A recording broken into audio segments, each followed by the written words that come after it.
Marvel's 25th anniversary issue for Star Wars Episode 1, The Phantom Menace. 25 years of The Phantom Menace. That's 25 years of fanboy disappointment and rage, which resulted in things like the song George Lucas Raped Our Childhood.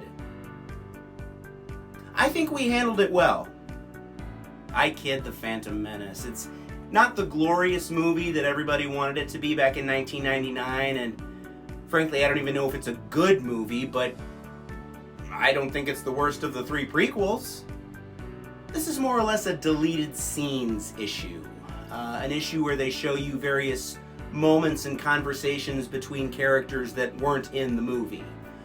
Almost exclusively moments between young Anakin and other characters, actually. It's fine. I mean, I kind of wish I hadn't paid $6 for it, but it's fine. You know who actually has my favorite of those deleted scene conversations with young Anakin? Jar Jar Binks. Yeah, you wouldn't have seen that coming, would you? But credit to our author Greg Pak, he gave Jar Jar Binks a good scene. Phil Noto is our cover artist here. And Phil Noto is a great artist in general, but I've got a special place in my heart for his Star Wars art. I maintain that Marvel or Lucas Books or whoever should put out some kind of collection of his Star Wars art. He's that good. Wait, Hayden Christensen worked his way into this book? Aw, man. They're really feeding the trolls here, aren't they? It's Deadpool and Wolverine, World War III #1. I don't know if I can do this. The bit here was supposed to be that it's Deadpool and Wolverine, so there's going to be a lot of blood, so I need goggles to read the issue, but all I could find were my little girl's swim goggles, and it's like cutting off the circulation in my head. Ugh. There's like a suction thing going on. My eyes need oxygen. I would argue this issue is pretty much exactly what you want it to be, especially as we move toward the Deadpool and Wolverine movie coming out in July. We've got that bromance element brewing between the two characters, and I mean, you really can't go wrong with Joe Kelly writing Deadpool, can you? And you really can't go wrong with Adam Kubert on the art either. Wolverine is actually wearing the yellow and brown suit at the beginning of the issue, and then by the end of the issue, he's in the yellow and blue suit. That's just interesting to me. They changed the costume. No one else could make a yellow and brown suit work except Wolverine. We know that, right? We also find out in this issue, or at least I did, that Wolverine has a flip phone, like an old school clamshell style flip phone. That feels right, doesn't it? I mean, I feel like somebody with claws wouldn't be good with a screen. Is this person on the cover to The Last Mermaid #3 going to be the only human biped we see in the story? Probably not, but right now they are. That's kind of funny to me. Well, what do you know about that? Yeah, I mean, I'm joking, but there is a certain novelty to the fact that this person has human legs. Because, I mean, we've spent the entire story up to this point with a mermaid and an axolotl, like a little salamander. So it's a thing. There's a really cool looking giant white sea monster in this issue, which I'm gonna bend my rules here and show to you because this image appears on the back cover to the issue. Yeah, that's the thing about The Last Mermaid, not a lot of preview art, which, hey, that's great as far as opening the issue and being surprised is concerned, but it makes my job harder. Job. Yeah, like I get paid to do this. This issue has a lot more action than its two predecessors. Specifically in the sense that we have physical confrontations between characters. And the best thing that this issue has going for it, at least for my money, is that it's really cool to see sort of traditional comic book style action done with the sort of painterly style that Derek Kirk Kim uses for the art here. The dimensions of The Last Mermaid are interesting, and even a point of contention for some. The dimensions are unusual, and they might make things a little bit more difficult for collectors and comic shops, but I think it's worth it. I think the effect is a lot like watching a movie on an IMAX screen. And who knows, maybe in an upcoming interview, Derek Kirk Kim will talk about how he chose those dimensions for The Last Mermaid. Just saying. Police Commissioner Vandal Savage? Get out of town. It's Batman 147. So one of our opening scenes in this issue sees the supervillain Vandal Savage accepting his new position as the police commissioner in Gotham City, which causes a problem that pretty much everybody should be able to see coming, given that it's Vandal Savage. Yeah, you'd think he would have changed his name to Steve Smith or something. Yeah, I know the name Vandal Savage might upset some of you, especially because I am of no relation to the Macho Man Randy Savage. I understand that these superhero, supervillain stories can often force us to bend our sense of disbelief into ludicrous contortions and whatnot, but Police Commissioner Vandal Savage? Come on. Come on. I mean, what's next? Are we going to appoint Snidely Whiplash to the Office on Government Ethics? I've been pretty critical of this Chip Zdarsky Batman run as of late, but one positive thing I will say is that our evil robot Batman that we now have in this story gets an evil Robin in this issue, and I can't show you the costume, but it looks pretty cool. The Daniel Capcio character, the Warden, this character that Chip Zdarsky has created that I really hate because of his prior connections to Batman and the Joker, long story, spends some time with the Riddler in the backup story to this issue.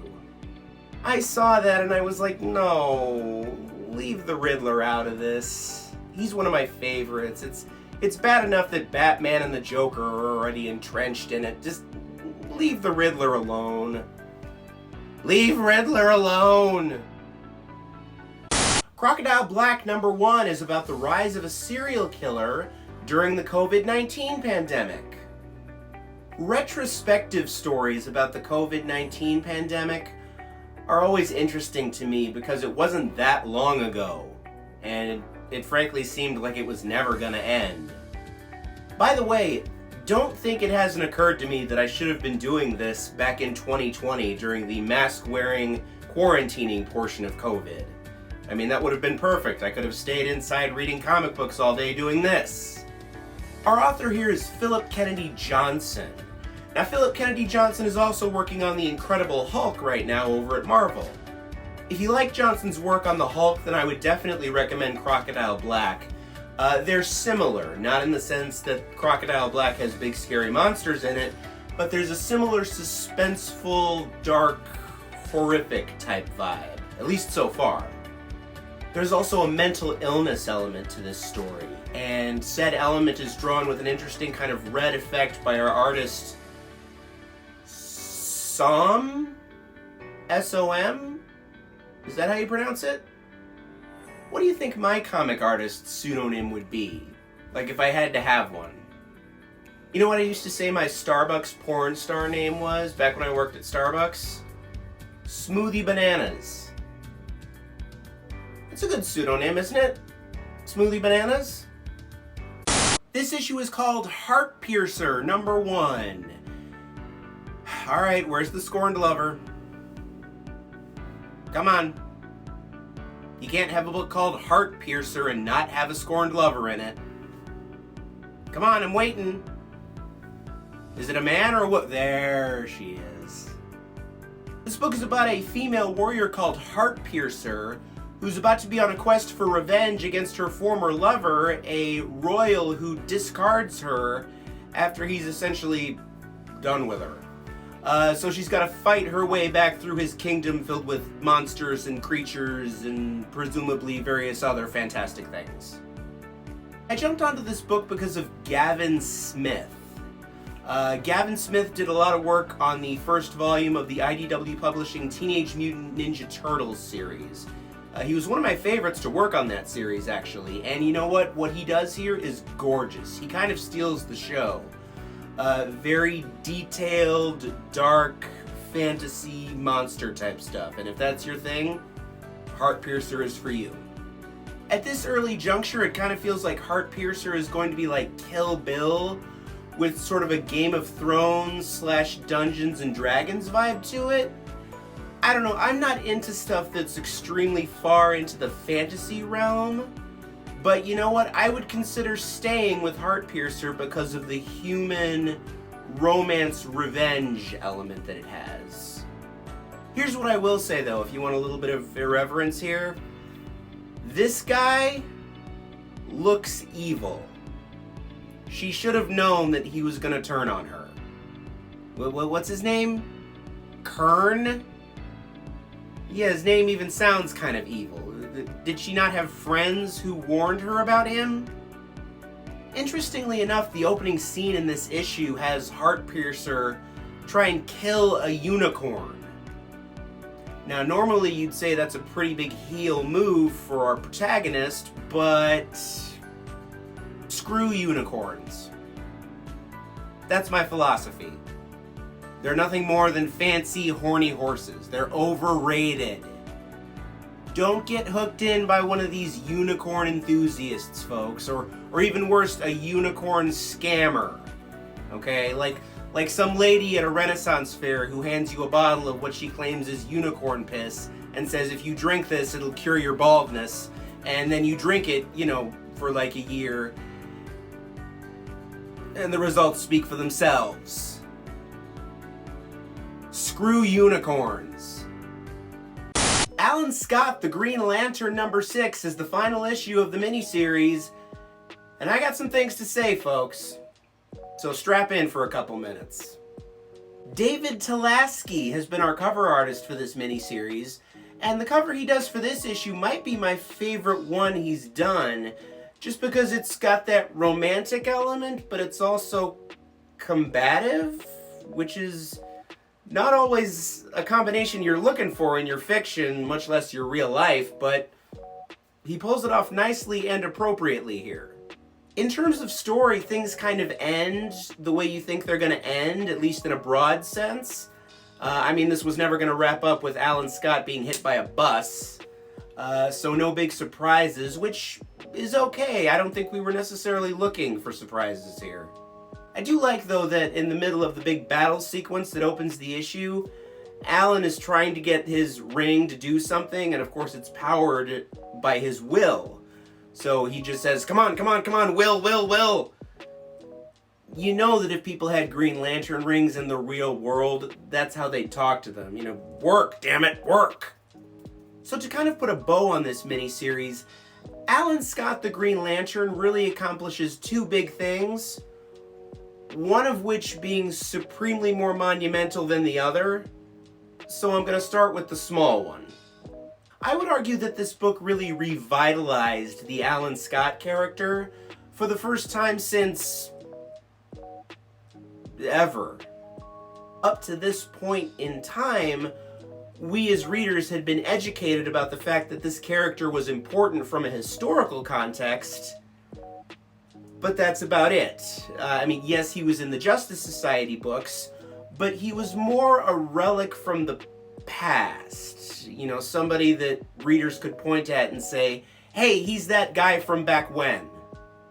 Exploring this relatively new dimension of Alan Scott as a gay man, this book teaches us that the character can indeed be interesting and in fact relevant in the 21st century, which is saying something considering he was created way back in 1940. Much more importantly, though, Alan Scott the Green Lantern offers non-queer people like myself an all too valuable window of insight into what it's like for a great deal of people in this world to be queer and to be part of that LGBTQIA+ community. We see Alan Scott and other characters struggle with their sexuality and struggle with the world's reaction to their sexuality.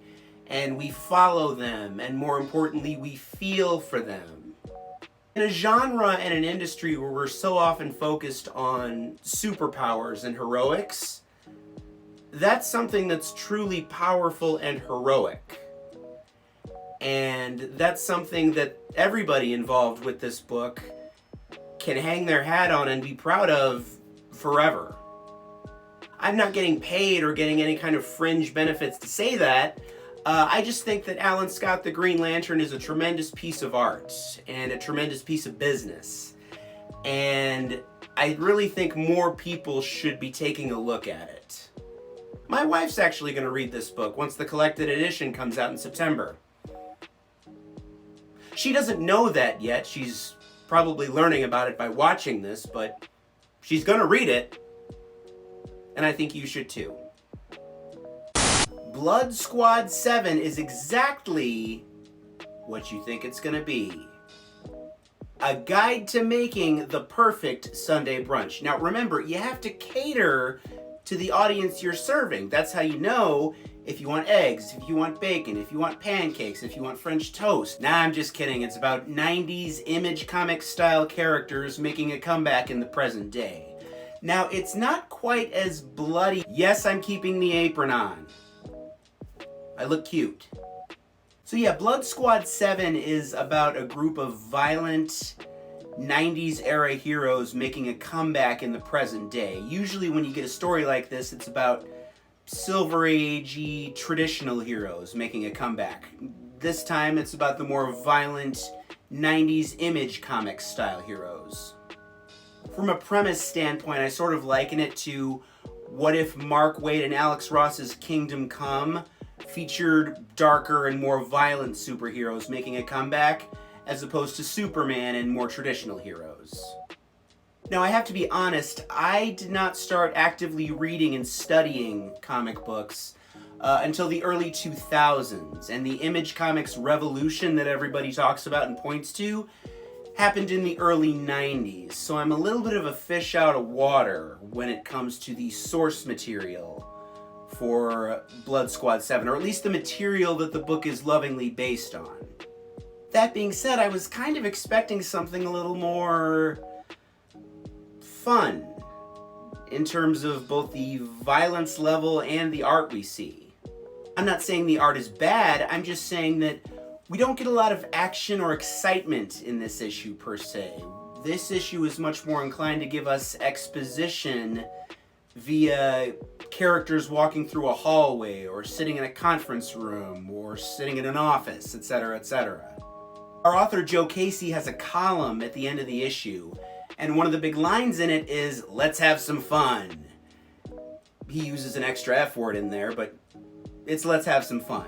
I'm not suggesting I know more about comics or writing than Joe Casey, and I understand that exposition is a need that needs to be attended to, but I guess I kind of left this issue thinking, where was all the fun? I mean, we get some fun, but I guess not enough fun for my personal tastes. I am hopeful for Blood Squad 7, though. I'm hoping that now that a lot of the exposition and background is on the table, once we get to issues 2 and 3, etc., we'll sort of get to that action and that fun and excitement that really I was craving coming into this issue. Here's hoping. Let's talk about Mighty Morphin Power Rangers The Return number 4. And while we're at it, let's talk about what appears to be the end of an era at Boom Studios. This July, Boom's Mighty Morphin Power Rangers ongoing series will come to an end after 8 years, leading many to believe that the Power Rangers license is leaving Boom Studios altogether. This might not be a popular thing to say, but as far as the current ongoing Mighty Morphin Power Rangers series coming to an end at Boom, I'm okay with that. I mean, based on what we've gotten these past couple of years from them, I think the series has kind of run its course, at least under its current creative direction. That being said, though, in terms of the full body of work, the folks at Boom Studios who've been involved with the Power Rangers license can look back and be proud of the fact that they gave us the best Power Rangers comics of all time, and it's not a close race.